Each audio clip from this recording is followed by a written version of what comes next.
మన ఇండియాలో ఇప్పుడు 140 కోట్ల ప్రజలు ఉన్నారు. అలానే $4 ట్రిలియన్ కి మన ఎకానమీ చేరింది. వినడానికి చాలా గొప్పతనంగా ఉంటుంది కదా. కానీ మనం ఆ $4 ట్రిలియన్ ని బ్రేక్ చేసి చూస్తే నిజం అనేది చాలా షాకింగ్ గా ఉంటుంది. India GDP per capita income ఎంత అంటే అరౌండ్ $2,860, అంటే రఫ్లీ 2.5 lakhs పర్ ఇయర్. కానీ ఇప్పుడు కొంచెం డిప్ గా వెళ్దాం. అంబానీ అండ్ అదానీ లాంటి అల్ట్రా రిచెస్ట్ పర్సన్స్ ని తీసేస్తే అది జస్ట్ $2,800 కి పడిపోతుంది. టాప్ 10% రిచెస్ట్ పీపుల్ ని తీసేస్తే మిగతా 90% ఇండియన్స్ కి యావరేజ్ ఇన్కమ్ జస్ట్ $1,410 మాత్రమే. అంటే ఇయర్లీ జస్ట్ 1 lakh కూడా కాదు. మంత్లీ రఫ్ గా చూసుకుంటే 8,000 to 10,000 మాత్రమే వస్తుంది.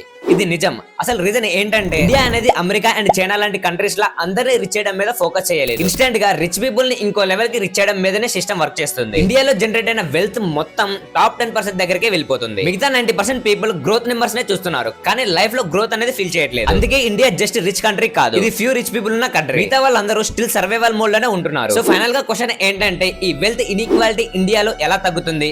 కామన్ పీపుల్ ఎలా బెనిఫిట్ అవుతారు? మీ ఒపీనియన్ చెప్పండి, కామెంట్స్ లో ఆన్సర్ ఇవ్వండి. ఇలాంటి మంచి కంటెంట్ కోసం ఫాలో చేయండి వంశీ ఫ్యాక్ట్స్ ని.